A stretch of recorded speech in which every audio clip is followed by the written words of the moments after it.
विलिनीकरण हा राष्ट्रवादीचा विषय आहे. आम्ही त्या विषयात का बोलावं? एक गट म्हणतो बैठक झाली तर एक म्हणतो नाही झाली. सुनील तटकरे हे पवारांना मार्गदर्शन करणार हे इंटरेस्टिंग.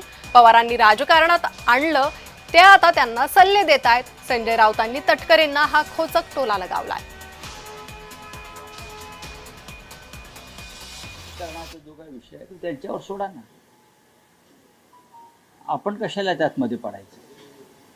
किंवा त्या शिवसेनेचा काय संबंध आहे? हा त्यांचा विषय असेल तर तो त्यांनी त्यातून मार्ग काढावा किंवा निर्णय घ्यावा.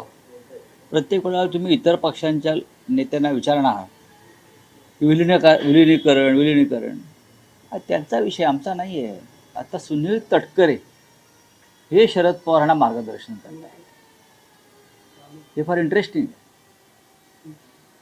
सुनील तटकरे हे शरद पवारांना अटी किंवा मार्गदर्शन करतात. पण सोडून द्या, अजित पवार यांच्या दुःखद निधनानंतर या विलिनीकरणाच्या प्रक्रियेचं राजकारण जास्त जोरात सुरू झालं. विशेषतः अजित पवार गटाकडून, ज्यांना शरद पवारांनी राजकारणात आणलं,